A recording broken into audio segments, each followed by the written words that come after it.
అందరికీ నమస్తే. వైఎస్ఆర్సీపీ పార్టీలో పెద్ద పెద్ద మేధావులు, ఎమ్మెల్యేలు, ఇంకా మామూలు గాదులే ఇలాంటి వాళ్ళు అందరూ కూడా పాపం పోయి నదులన్నీ చివరికి సముద్రంలో కలిసినట్టు పోయి ఆ నాగరాజు దగ్గరికి వెళ్ళి నాగరాజు చేత కాటేపించుకుంటారు. మీ అందరికీ తెలుసు నాగరాజు అంటే, నాగరాజుతో ఇంటర్వ్యూ ఇవ్వడం అంటే ఎంత డేంజరో. ఎంతోమంది దిలీల్ ఖాన్ లాంటి వాళ్ళే పాపం వాళ్ళ రాజకీయ భవిష్యత్తులు శూన్యమైపోయినటువంటి పరిస్థితులు ఉన్నాయి. అలాంటి వ్యక్తికి ఇంటర్వ్యూ ఇచ్చేటప్పుడు చాలా జాగ్రత్తగా ఇవ్వాలి. కానీ మరి మన నాగరాజు అన్నం తింటున్నాడో పంచులు తింటున్నాడో తెలియదు, కానీ కరెక్ట్గా టైం చూసి కొట్టడం అనేది నాగరాజుకి మంచి దాన్ని ఏమంటారు, వేటగాడు లాంటి వాడు అనమాట. సో తాజాగా మన తోపుతుర్తి ప్రకాష్, మీ అందరూ తెలుసు, పరిటాలోళ్ళు కానీ గెలిస్తే సగం మీసం తీర్చుకొని సగం గుండు కొట్టించుకొని తిరుగుతారన్నటువంటి మాటలు చెప్పినటువంటి మగోడు ఆయన 2024 ముందు, ఎలక్షన్స్ ముందు.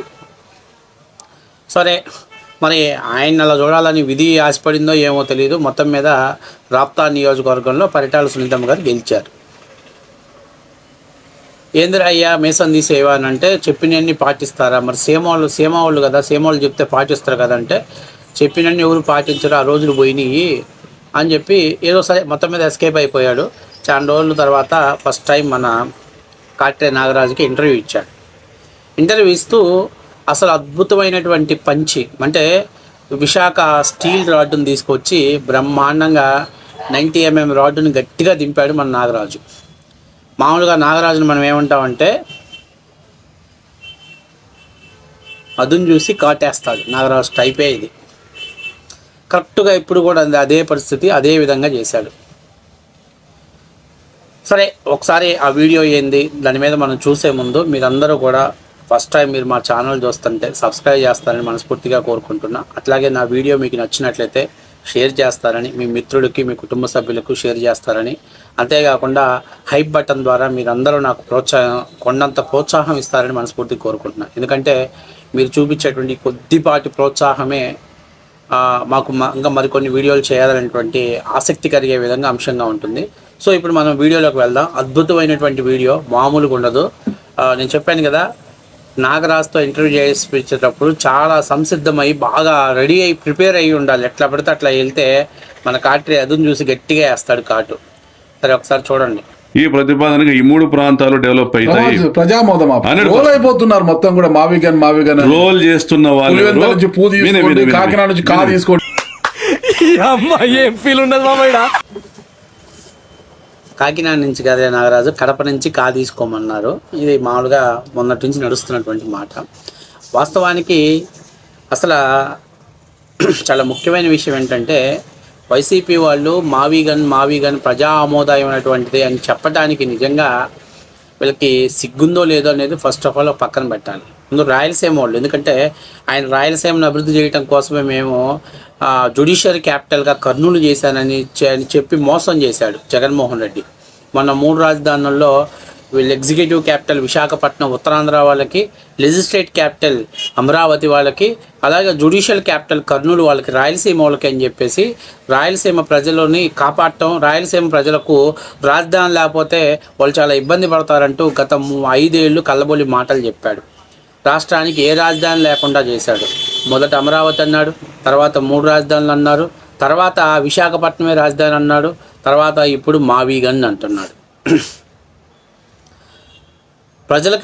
ప్రజలకైతే పిచ్చ క్లారిటీ ఉంది. జగన్మోహన్ రెడ్డి చెప్పినటువంటి ఏదీ చేయడు. ఎందుకంటే జగన్మోహన్ రెడ్డి రాజధాని కట్టాలని కానీ రాజధానిని అభివృద్ధి చేయాలనేటువంటి కోరిక అయితే లేదు.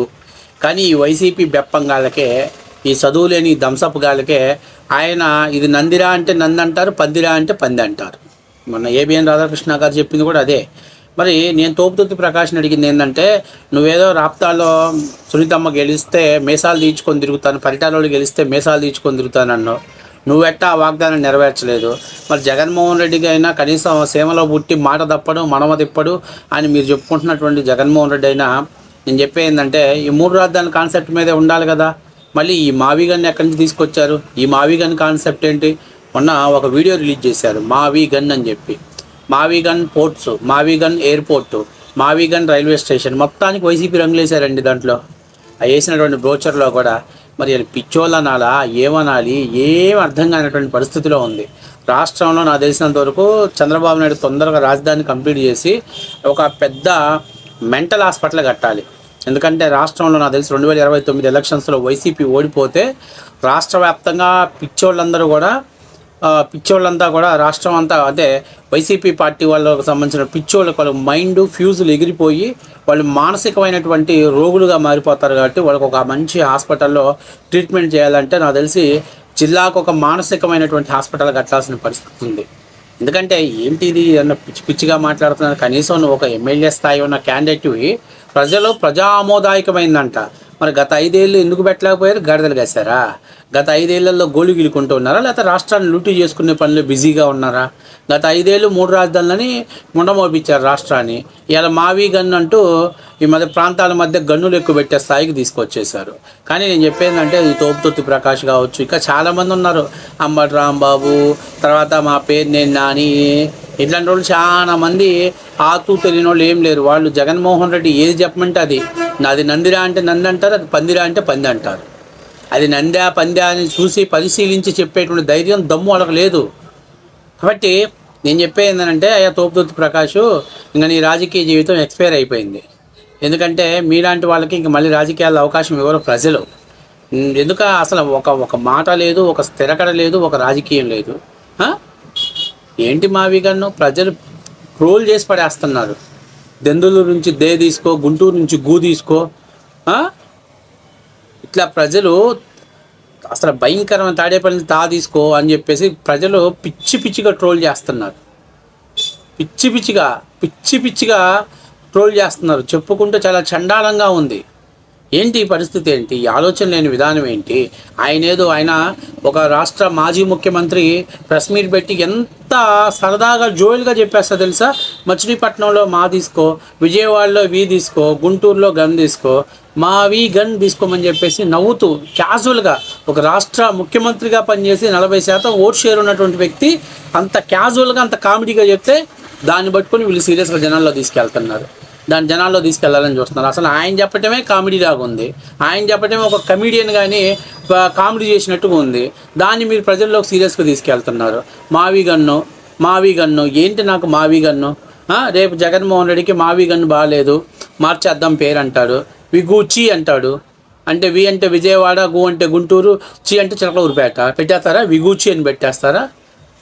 ఇదేనా మీరు నేర్చుకున్న సంస్కారం? ఇదేనా ప్రజలకు మీరు చేయాల్సినటువంటి?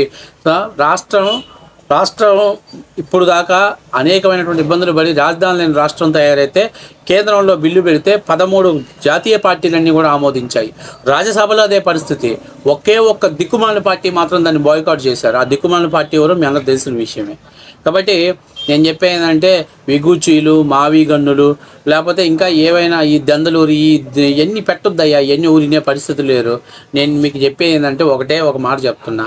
మీరు 2029లో ఓడిపోతే మీ మానసిక పరిస్థితికి ఒక మంచి హాస్పిటల్ చూడాల్సిన బాధ్యత రాష్ట్ర ప్రభుత్వాల మీద ఉంది. అవసరమైతే ఆయన చెప్పినట్టు 3 ప్రాంతాలకి 3 మానసికంగా ట్రీట్మెంట్ చేసేటువంటి హాస్పిటల్ని ఏర్పాటు చేయండి. ఎందుకంటే ఈ మానసిక రోగులకంతా అక్కడే ట్రీట్మెంట్ జరగాలి. వీళ్ళకి కనీసం మనం ఏం మాట్లాడుతున్నాం, మన రాష్ట్ర అభివృద్ధిని మనం ఎట్లా నాశనం చేస్తున్నాం అనేటువంటి ఇంగిత జ్ఞానం, ఆలోచన లేనటువంటి మూర్ఖులు మీరు. అది ఆయన ఏది చెప్తే అది మాట్లాడతారు. ఆయన దేనికి భజన కొట్టమంటే దానికి భజన కొడతారు. దానికి అదే నిన్న ఆయన చెప్పాడు, మేమంతా కూడా ఆత్మాహుతి దళాలుగా పనిచేస్తున్నాం అండి. ఒక పార్టీ నడపట్ల ఒక సైకో సామ్రాజ్యంతో ఒక ఉగ్రవాద స్థావరాన్ని నడుపుతున్నారు ఆంధ్ర రాష్ట్రంలో. తస్మాత్ జాగ్రత్త, ఆంధ్రప్రదేశ్ ప్రజలు కూడా అర్థం చేసుకోవాలి. ఇట్లాంటి తోపుతుర్తి ప్రకాష్లు, ఉడత ఊపులు రాకేష్లు అంతా మీడియా ముందుకు వచ్చేసి వీళ్ళందరూ మాట్లాడేవాళ్ళు. వీళ్ళకి ఏం తెలుసు? ఏమన్నా తెలుసునా? ఈయన కమిషన్ల కోసం జాకీ పరిశ్రమను దోలేశాడు. రాప్తా నియోజకవర్గంలో ఈయన చేయని ఇల్లీగల్ యాక్టివిటీ లేదు. మళ్ళీ పైపెచ్చి మా తాతలు జమీందారుల వంశం, కోట్ల రూపాయల ఆస్తులు ఉన్నాయి. చివరికి వాలంటరీ పోస్ట్ కూడా డబ్బులు కమ్ముకున్నటువంటి ఈయన మళ్ళీ మీడియా ముందుకు వచ్చి మాట్లాడుతున్నాడు. కాబట్టి మీరు అందరూ అర్థం చేసుకోవాలి. ఇలాంటి వాళ్ళు ఇంకా చాలామంది ఉన్నారు. భవిష్యత్తులో ఇంకా చాలామంది ట్రోల్కి గురవుతారు, చాలామంది అవమానాలకు గురవుతారు. ఖచ్చితంగా ఇలాంటి వాళ్ళకు బుద్ధి చెప్పాలంటే ఖచ్చితంగా రానున్న రోజుల్లో మనందరం కూడా ఈ మావి గన్ అనేది ఈ మావి గన్ను అనేది వైఎస్ఆర్సీపీ పార్టీ మీద ఎక్కువ పెట్టాల్సిన గన్ను. రాష్ట్ర అభివృద్ధి చెందాలని అంటే ఒకే రాష్ట్రం ఒకే రాజధాని, ఆ రాజధాని కూడా రాష్ట్రం నడిబొడ్డునుంది. దాని విస్తరణ మచిలీపట్నం వరకు కూడా వెళ్ళేటువంటి అవకాశం ఎక్కువగా ఉంది.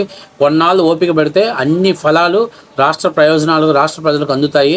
ఇలాంటి చెప్పుడు మాటలు, ఇలాంటి చెత్త మాటలు మాట్లాడే వాళ్ళని రాష్ట్ర రాజకీయాల నుంచి బహిష్కరణ చేయాలి. వైసీపీని రాజకీయంగా సమాధి చేయాల్సిన సమయం ఆసన్నమైనది వాస్తవ విషయం.